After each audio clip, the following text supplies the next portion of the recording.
મહિલાઓનો પહેરવેશ જવાબદાર. દુષ્કર્મની વધતી જતી ઘટનાઓ પર ભાજપના નેતાની જીભ લપસી. ઉત્તરાખંડના કાશીપુરના પૂર્વ ધારાસભ્ય હરભજનસિંહ ચીમાએ બળાત્કારના વધતા કેસો અંગે ચિંતા વ્યક્ત કરી છે.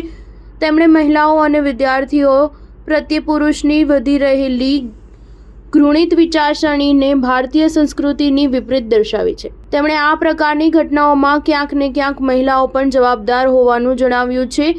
મહિલાઓ દ્વારા અપનાવવામાં આવી રહેલી પશ્ચિમી સભ્યતાના પોશાકના લીધે આ ઘટનાઓનું પ્રમાણ વધ્યું છે. ચીમાએ જણાવ્યું કે આપણા દેશની સંસ્કૃતિ અને સભ્યતા અનુરૂપ મહિલાઓ પોતાના વસ્ત્રો ધારણ કરવા જોઈએ.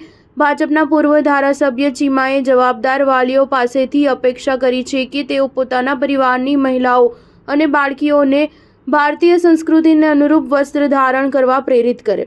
તમામ વિદ્યાલયોના સંચાલકોને પણ પોતાના વિદ્યાર્થીઓના ગણવેશમાં ભારતીય સંસ્કૃતિ અનુસાર પરિવર્તન લાવવા અપીલ છે.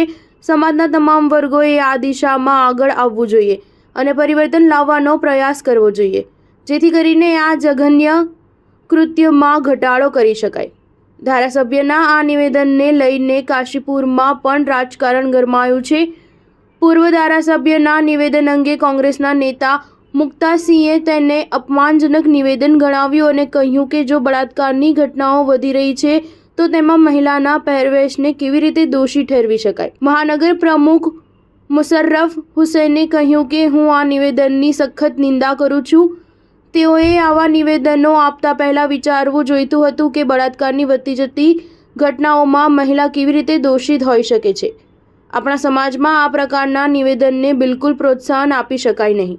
સ્ટાર ન્યૂઝ 7 હંમેશા સચ્ચાઈની સાથે.